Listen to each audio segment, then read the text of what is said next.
Hello વિદ્યાર્થી મિત્રો, ગયા વિડીયોમાં આપણે જૂથના ગુણધર્મો વિશે જોયું. જૂથના ગુણધર્મમાં પૂર્ણ સંખ્યાઓ વિશેનો જૂથનો ગુણધર્મ જોયો. ત્યાર પછી હવે આપણે જોવાનું છે કે પૂર્ણાંક સંખ્યાઓ માટે જૂથનો ગુણધર્મ. તો ચલો મિત્રો જોઈએ. આશા રાખું છું કે ગયા બે વિડીયોની અંદર જે કંઈ તમે શીખ્યા એ હોમવર્કમાં લખેલું હશે અને નિયમો પણ તૈયાર કરી દેજો. હવે પૂર્ણાંક સંખ્યાઓ માટે સરવાળા વિશે જૂથનો ગુણધર્મ આપણે જોઈએ. તો મિત્રો, પૂર્ણાંક સંખ્યાઓ માટે સરવાળા વિશે જૂથનો ગુણધર્મ જોઈએ છીએ. તો અહીંયા -2 + 3 ને આપણે એક કૌંસમાં લઈએ, વત્તા -4 બરાબર અહીંયા -2 + 3 એટલે કે 3માંથી -2 જાય તો 1 આવે, એટલે કે 1 - 4 બરાબર -3. હવે પાછળની પહેલી બે સંખ્યાનું જે જૂથ બનાવ્યું હતું એની જગ્યાએ હવે બીજી ક્રિયામાં પાછળની બે સંખ્યાનું જૂથ બનાવીએ, એટલે કે 3 અને -4નું જૂથ બનાવીએ. તો -2 ને આપણે એકલા રાખીએ, તો -2 વત્તા મોટા કૌંસમાં 3 વત્તા નાના કૌંસમાં -4, નાનો કૌંસ પૂરો, મોટો કૌંસ પૂરો. તો બરાબર અહીંયા -2 એમના એમ જ છે. અહીંયા 3 વત્તા -4 છે, એટલે 4માંથી 3 બાદ કરવાના. નિશાની 4ની આગળ માઇનસ છે એટલે -1 આવે. તો -2 -1, તો 2 ને 1 3 કરીએ છીએ અને સરવાળો છે એટલે નિશાની બાદબાકીની જ અહીંયા રહેશે એટલે -3. તો બંને ક્રિયામાં જવાબ સરખો આવે છે. તો કહી શકાય કે કોઈ પણ 3 પૂર્ણાંક સંખ્યાઓ a b c માટે કૌંસમાં a વત્તા b વત્તા c બરાબર a વત્તા કૌંસમાં b વત્તા c, એટલે કે પહેલી બે સંખ્યાનું જૂથ બનાવી અને પછી ત્રીજી સંખ્યાનો સરવાળો કરીએ, અથવા પહેલી સંખ્યાને એકલી રાખી અને પાછળની બે સંખ્યાનું જૂથ બનાવીને એનો સરવાળો અંદર ઉમેરીએ તો જવાબ એક સરખો જ આવે છે. માટે કહી શકાય કે સરવાળા માટે જૂથના ગુણધર્મનું પાલન થાય છે. સરવાળા માટે જૂથના ગુણધર્મનું પાલન થાય છે. ત્યાર પછી બીજી ક્રિયા આપણે જોઈએ, એટલે કે બાદબાકીની ક્રિયા માટે આપણે જોઈએ. તો બાદબાકીમાં પણ પહેલા કૌંસમાં એટલે કે બે સંખ્યાનું જૂથ બનાવીએ કે 5 - 7 કૌંસની અંદર, એક કૌંસની અંદર 5 - 7 કૌંસ પૂરો -3. તો બરાબર અહીંયા 7માંથી 5 બાદ કરી દેવાના, 7ની આગળ માઇનસ છે તો -2 અને -3 એટલે જવાબ -5 આવશે. બીજી ક્રિયામાં પાછળની બે સંખ્યાનું જૂથ બનાવીએ, તો અહીંયા 5 - 7 - 3 એટલે 4 થશે, તો 5 - 4 એટલે 1 થશે.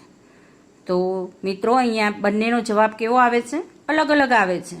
તો કહી શકાય કે કોઈ પણ 3 પૂર્ણાંક સંખ્યાઓ a b અને c માટે કૌંસમાં a - b કૌંસ પૂરો -c is not equal to a - કૌંસમાં b - c, એટલે કે બાદબાકી માટે જૂથના ગુણધર્મનું પાલન થતું નથી. ત્યાર પછી આપણે ત્રીજી ક્રિયા ગુણાકાર માટેની આપણે જોઈશું. તો ગુણાકાર માટેની ક્રિયા જોઈએ એ પહેલાં અહીંયા મિત્રો જોઈએ કે 5 × -7 એનું એક જૂથ બનાવીએ, ગુણ્યા -8. અહીંયા કૌંસની અંદર 5 ગુણ્યા નાના કૌંસની અંદર -7, નાનો કૌંસ પૂરો, મોટો કૌંસ પૂરો, ગુણ્યા -8. તો પહેલી બે સંખ્યાનો ગુણાકાર 5 × 35 એટલે -35 ગુણ્યા અહીંયા -8 એટલે 35 × 8, બંને માઇનસ છે એટલે ગુણાકાર છે તો ધન થઈ જશે એટલે 280. હવે પાછળની બે સંખ્યાનું જૂથ અહીંયા બનાવ્યું, તો 5 ગુણ્યા મોટા કૌંસની અંદર -7 ગુણ્યા -8 મોટો કૌંસ પૂરો, તો બરાબર 5 ગુણ્યા 7 × 8 = 56, બંને માઇનસ છે તો માઇનસ પ્લસ એટલે કે 5 ગુણ્યા 56 બરાબર 280. તો બંનેનો જવાબ કેવો આવે છે? સરખો. તો કોઈ પણ 3 પૂર્ણાંક સંખ્યાઓ a b c માટે કૌંસમાં a × b કૌંસ પૂરો ગુણ્યા c બરાબર a ગુણ્યા કૌંસમાં b ગુણ્યા c કૌંસ પૂરો, એટલે કે પહેલી બે સંખ્યાનું જૂથ બનાવીને એનો ગુણાકાર કરીએ અને પછી ત્રીજી સંખ્યાનો એની સાથે ગુણાકાર કરીએ, અથવા પહેલી સંખ્યાને એકલી રાખીને પાછળની બે સંખ્યાના ગુણાકાર સાથે એનો ગુણાકાર કરીએ તો જવાબ એક સરખો આવે છે. માટે ગુણાકાર માટે જૂથના ગુણધર્મનું પાલન થાય છે. ત્યાર પછી ભાગાકારની ક્રિયા આપણે લઈએ, તો કૌંસની અંદર -10 / 2 મોટો કૌંસ પૂરો ભાગ્યા -5. તો અહીંયા -10 ભાગ્યા 2 તો -5 થશે. હવે -5 ભાગ્યા -5 તો જવાબ કેટલો આવશે? 1. હવે અહીંયા -10 ભાગ્યા મોટા કૌંસની અંદર 2 ભાગ્યા -5 કરીએ આપણે, મોટો કૌંસ પૂરો. એટલે કે અહીંયા પહેલી બે સંખ્યાનું જૂથ બનાવ્યું હતું એની જગ્યાએ અહીંયા પાછળની બે સંખ્યાનું જૂથ બનાવીએ. તો આનો ગુણાકાર કરીએ તો ભાગાકાર કરીએ તો -10 ભાગ્યા 2 ભાગ્યા -5. ફરી કે આનો ભાગાકાર કરીએ તો -10 ભાગ્યા કૌંસમાં -2 તો જવાબ આવશે અહીંયા 2 પંચા 10 અને છેદ ઉડાડ્યા 2 પંચા 10 તો પાયો પાયો 25 એટલે માઇનસ માઇનસ ગુણાકાર છે તો પ્લસ થઈ જશે અને પાયો પાયો 25 તો જવાબ 25 આવશે. પહેલામાં એક જવાબ આવ્યો, બીજામાં 25 આવ્યો. તો કોઈ પણ 3 પૂર્ણાંક સંખ્યાઓ a, b અને c માટે કૌંસમાં a ભાગ્યા b કૌંસ પૂરો ભાગ્યા c is not equal to a ભાગ્યા કૌંસમાં b ભાગ્યા c કૌંસ પૂરો. એટલે કહી શકાય કે ભાગાકાર માટે જૂથના ગુણધર્મનું પાલન થતું નથી. તો મિત્રો અહીંયા પણ જે બીજી આપણે ક્રિયા જોઈ કે ગુણાકાર અને સરવાળો બંને માટે જૂથના ગુણધર્મનું પૂર્ણાંક સંખ્યાઓ માટે પાલન થાય છે. પૂર્ણાંક સંખ્યાઓ માટે જૂથના ગુણધર્મનું પાલન થાય છે બે ક્રિયાઓ માટે, જ્યારે ભાગાકાર અને બાદબાકીમાં થતું નથી. ત્રીજા નંબરની ક્રિયા જોઈએ આપણે સમમેય સંખ્યાઓ. તો સમમેય સંખ્યાઓમાં સરવાળાની ક્રિયા જોઈએ. ત્રીજી એટલે કે સમમેય સંખ્યાઓ માટે આપણે જોઈએ એક કૌંસમાં 1/3 વત્તા -2/3 મોટો કૌંસ પૂરો વત્તા 5/3. અહીંયા બંનેમાં છેદ 3 છે. પહેલી બે સંખ્યાઓનું જૂથ બનાવ્યું તો પહેલી બે સંખ્યાઓમાં છેદ 3 છે તો 3 અહીંયા કોમન કાઢીએ આપણે, નીચે લસા તરીકે 3 આપણે મૂકીએ તો અહીંયા 1 વત્તા -2 તો અહીંયા 5/3 છે એટલે વત્તા 5/3 તો પાછા કરીએ આપણે. અહીંયા 2 ઓછા 1 કરીશું, 2 ની આગળ માઇનસ ચિહ્ન છે તો -1/3 વત્તા 5/3 બરાબર બંનેનો છેદમાં 3 છે એટલે કે સમછેદી અપૂર્ણાંકો છે તો બંનેની નીચે 3 કોમન મૂકીએ આપણે અને -1 વત્તા 5 એટલે 5માંથી 1 જશે તો 4 આવશે એટલે કે જવાબ આવ્યો 4/3. એ જ રીતે 1/3 ને આપણે એકલા રાખીએ અને પાછળની બે સંખ્યાનું જૂથ બનાવીએ એટલે કે એક મોટા કૌંસમાં -2/3 વત્તા 5/3 કૌંસ પૂરું તો બરાબર આ 1/3 એમના એમ છે વત્તા આનું સાદુરૂપ આપીશું તો સમછેદી અપૂર્ણાંક છે તો છેદમાં 3 રહેશે.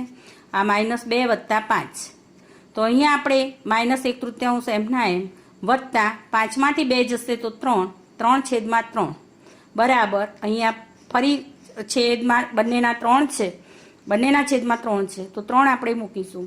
અંશની અંદર 1 વત્તા 3 એટલે કે 4/3 આવશે. તો બંનેનો જવાબ કેવો આવ્યો? સરખો. તો કહી શકાય કે સરવાળા માટે જૂથના ગુણધર્મનું પાલન થાય છે. કઈ સંખ્યાઓમાં? સમમેય સંખ્યાઓમાં. હવે સમમેય સંખ્યાઓમાં બાદબાકી માટે જોઈએ તો -2/3 એટલે કે મોટા કૌંસની અંદર -2/3 માઇનસ કૌંસની અંદર -4/3 મોટો કૌંસ પૂરો -1/3 બરાબર બંનેના છેદમાં 3 છે એટલે સમછેદી અપૂર્ણાંક છે તો 3 આપણે અહીંયા મૂક્યા, ઉપર -2 આ માઇનસ માઇનસ પ્લસ થશે એટલે +4 તો 4માંથી અહીંયા આપણે કરીશું તો -2 વત્તા 4/3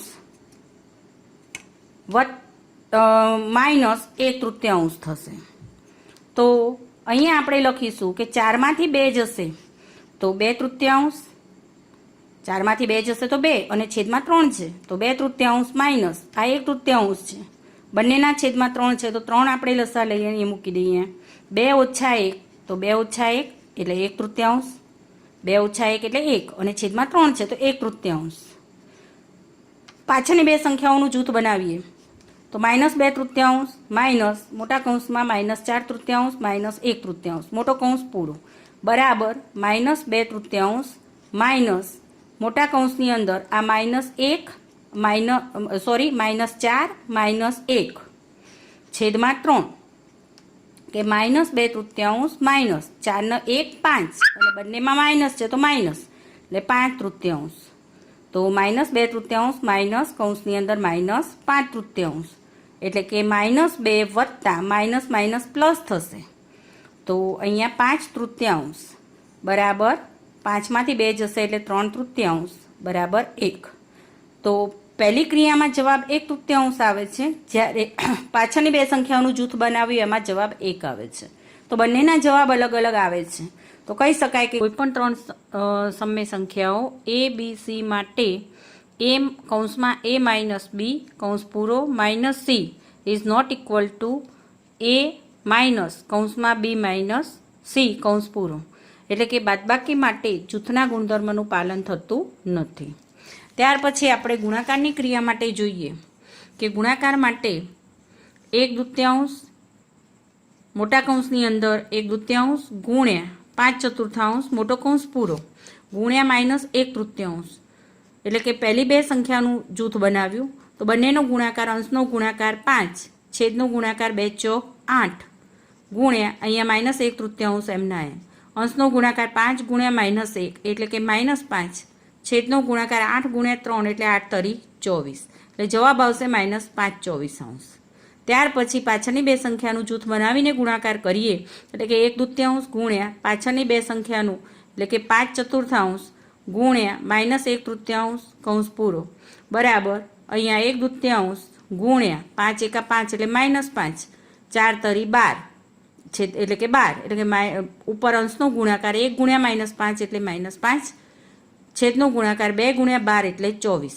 તો બંનેનો જવાબ -5/24 એટલે કે સરખો જવાબ આવે છે. તો કહી શકાય કે કોઈ પણ ત્રણ સમય સંખ્યાઓ a b c માટે કૌંસમાં a ગુણ્યા b કૌંસ પૂરો ગુણ્યા c બરાબર a ગુણ્યા કૌંસમાં b ગુણ્યા c થાય, એટલે કે ગુણાકાર માટે જૂથના ગુણધર્મનું પાલન થાય છે. ત્યાર પછી ભાગાકારની ક્રિયા માટે જોઈએ તો અહીંયા પણ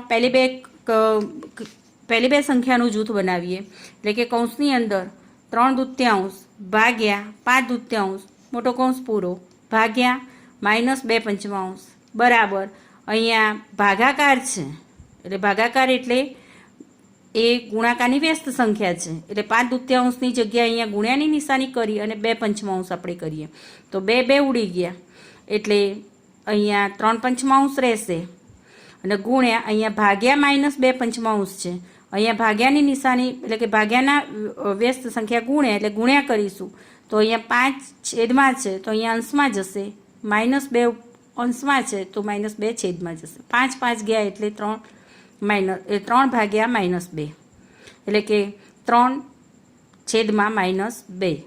બીજી વખત જોઈએ બીજી ક્રિયા માટે જોઈએ તો પાછળની બે સંખ્યાનું અહીંયા જૂથ બનાવ્યું છે તો એનું સાદુરૂપ જોઈએ તો અહીંયા 3/2 ભાગ્યા આ 5/2 ભાગ્યાના ગુણ્યા છેદ અંશમાં જશે અંશ છેદમાં જશે 5 છેદમાં છે તો અહીંયા અંશમાં જશે -2 અંશમાં છે તો છેદમાં જશે એટલે કે -5/2 3/2 ભાગ્યા અંશનો ગુણાકાર 5/25 છેદનો ગુણાકાર 2 4 એટલે -4 એટલે કે 3/2 ભાગ્યાના ગુણ્યા -4/25 2 4. હવે અહીંયા ગુણાકાર કરીશું આ છેદ ઉડાડ્યો કે 2 4 હવે 3 6 અને છેદમાં 25 એટલે કે -6/25 એટલે કે કોઈ પણ ત્રણ સમય સંખ્યાઓ a b c માટે કૌંસમાં a ભાગ્યા b કૌંસ પૂરો ભાગ્યા c is not equal to a ભાગ્યા કૌંસમાં b ભાગ્યા c એટલે કે ભાગાકાર માટે જૂથના ગુણધર્મનું પાલન થતું નથી. તો મિત્રો આપણે સમય સંખ્યાઓ માટે જોયું તો એમાં પણ સરવાળા અને ગુણાકાર માટે જૂથના ગુણધર્મનું પાલન થાય છે, જ્યારે બાદબાકી અને ભાગાકાર માટે જૂથના ગુણધર્મનું પાલન થતું નથી. ત્યાર પછી મિત્રો જોઈએ કે 1ની ભૂમિકા શું છે તો 5 ગુણ્યા 1 એટલે 5 થાય અને 1 ગુણ્યા 5 કરીશું તો પણ જવાબ 5 આવે છે. -4/5 ગુણ્યા 1 કરીએ તો પણ -4/5 આવે છે. એટલે કોઈપણ સંખ્યાનો એક સાથેનો ગુણાકાર એની એ જ સંખ્યા આવે છે. એટલે કે કોઈપણ સમય સંખ્યા એ માટે a ગુણ્યા 1 બરાબર 1 ગુણ્યા a બરાબર a થાય માટે 1 એ ગુણાકાર માટેનો તટસ્થ ઘટક છે. તો પરીક્ષામાં મિત્રો તમને પૂછાય કે ગુણાકાર માટેની તટસ્થ સંખ્યા કઈ છે અથવા તટસ્થ ઘટક કયો છે, તો શું આવે જવાબ? 1. હવે ત્યાર પછી આગળનો ગુણધર્મ જોઈએ કે સંખ્યાની વિરોધી સંખ્યા. તો અહીંયા 3 વત્તા -3, તો જવાબ આવશે 0. એટલે કે 3ની વિરોધી સંખ્યા -3 અને -3ની વિરોધી સંખ્યા 3. તો એની ઉપરથી આપણે વ્યાખ્યા લખી શકીએ કે જે બે સંખ્યાઓનો સરવાળો 0 થાય તે બે સંખ્યાઓને એકબીજાની વિરોધી સંખ્યા કહે છે. ત્યાર પછી આવે વ્યસ્ત સંખ્યા. એટલે 5 ગુણ્યા 1/5 બરાબર 1 અને એ 5/4 ગુણ્યા 4/5 કરીશું તો પણ જવાબ 1 આવશે. એટલે કે જે બે સંખ્યાઓનો ગુણાકાર 1 આવે એ બંને સંખ્યાઓને એકબીજીની વ્યસ્ત સંખ્યા કહેવાય. એટલે કે 5ની વ્યસ્ત સંખ્યા અહીંયા 1/5 અને 1/5ની વ્યસ્ત સંખ્યા 5 છે. અહીંયા 5/4ની વ્યસ્ત સંખ્યા 4/5 અને 4/5ની વ્યસ્ત સંખ્યા 5/4. એટલે કે 5/4 અને 4/5 એકબીજાની વ્યસ્ત સંખ્યાઓ કહેવાય. એટલે કે જે બે સંખ્યાઓનો ગુણાકાર 1 મળે તે બે સંખ્યાઓ એકબીજાની વ્યસ્ત સંખ્યાઓ કહેવાય. ત્યાર પછી ગુણાકારનું સરવાળા પર અને બાદબાકી પર વિભાજન. એટલે કે a કૌંસમાં b વત્તા c કૌંસ પૂરો બરાબર ab વત્તા ac થાય તથા a કૌંસમાં b માઇનસ c કૌંસ પૂરો બરાબર ab માઇનસ ac થાય. તો મિત્રો આટલા આપણે ગુણધર્મો જોયા. તો આમાંથી નાના નાના પ્રશ્નો ઘણા બધા પૂછી શકાય કે સરવાળા વિશેની તટસ્થ સંખ્યા કઈ, ગુણાકાર વિશેની તટસ્થ સંખ્યા કઈ, સૌથી નાની પૂર્ણ સંખ્યા કઈ, સરવાળા વિશેની તટસ્થ સંખ્યા 0, ગુણાકાર વિશેની તટસ્થ સંખ્યા 1, સૌથી નાની પૂર્ણ સંખ્યા 0 અને સૌથી નાની પ્રાકૃતિક સંખ્યા 1. આ બધી સંખ્યાઓ યાદ રાખજો જે પરીક્ષામાં પૂછાય છે. ત્યાર પછી સ્વાધ્યાય 1.1 ના દાખલાઓ ગણવાના છે. તો એમાં હું તમને સ્વાધ્યાય, તમારી પાસે જો પુસ્તક ના હોય તો સ્વાધ્યાય 1.1 ના જે દાખલા છે એની રકમ, આ જે ગુણધર્મો જે સમજાવીને ફોટા મોકલું છું એની સાથે જ સ્વાધ્યાય 1.1ની રકમ લખીને રકમનો ફોટો પણ તમને મોકલીશ. એટલે જે હોમવર્કમાં દાખલા ગણવાના હોય એ તમે એમાંથી ગણજો અને અમુક દાખલા હું ગણાવું છું. સ્વાધ્યાય 1.1માં પહેલો દાખલો છે કે યોગ્ય ગુણધર્મનો ઉપયોગ કરી કિંમત શોધો. તો -2/3 ગુણ્યા 3/5 વત્તા 5/2 -3/5 ગુણ્યા 1/6. તો મિત્રો પહેલી નજરે અહીંયા જોઈએ છીએ તો ધ્યાન આપજો. અહીંયા 3/5 છે, અહીંયા પણ 3/5 છે. તો આ બંનેમાં 3/5 કોમન છે. તો આપણે શું કરીશું કે -2/3 ગુણ્યા 3/5. હવે આ પાછળની જે બે સંખ્યા છે એને 3 ગુણ્યા 1/6 અને 5/2 ને આપણે પાછળ લઈ જઈએ છીએ. એટલે કે ક્રમનો ગુણધર્મ કર્યો, ક્રમ આગળ પાછળ અહીંયા કર્યો. હવે 3/5 આ બંનેમાંથી 3/5 કોમન નીકળે છે. મિત્રો અહીંયા જે આપણે બે પદ કર્યા, એક આ પદ અને આ પદ, આ બંનેમાંથી કોમન 3/5 આપણે કાઢ્યા. તો મોટા કૌંસની અંદર વધશે -2/3, 3/5 કાઢી દીધા છે, માઇનસ અહીંયા 1/6 વધશે, 3/5 કોમન કાઢ્યા છે, વત્તા અહીંયા 5/2. કેમ કે વિભાજનનો ગુણધર્મનો આપણે ઉપયોગ કર્યો. હવે 3/5 એમના એમ છે. અહીંયા 3 અને 6નો લસા 6 થશે. એટલે અહીંયા 3ને 2 વડે ગુણીશું એટલે 6 થાય. તો ઉપર પણ 2 વડે ગુણવા પડશે. તો -2 ગુણ્યા 2 છેદમાં 3 ગુણ્યા 2 -1/6 કૌંસ પૂરો વત્તા 5/2. તો 3/5 અહીંયા 2 × 4 -4/6 -1/6 કૌંસ પૂરો વત્તા 5/2. અહીંયા બરાબર 3/5 છેદમાં લસા 6 છે તો છેદ સરખો છે તો 6 નીચે છેદમાં -4 -1 કૌંસ પૂરો વત્તા 5/2 એમના એમ. 3/5 4 નો 1 5 એટલે -5 છેદમાં 6 છે 6/6 વત્તા 5/2. આ ગુણાકારનો નિયમ લાગુ પડે એટલે 3 × 2 = 6. અહીંયા થશે -1/2 વત્તા 5/2, તો -1 વત્તા 5 છેદમાં 2, 5માંથી 1 જશે તો 4, 2 દૂ 4 છેદ ઉડાડે તો જવાબ આવશે 2. તો મિત્રો આ જ રીતે બીજા નંબરનો જે દાખલો છે એ તમારે જાતે હોમવર્કમાં કરવાનો છે. તો હોમવર્ક પૂરું કરી દેજો, નોટ બનાવી દેજો.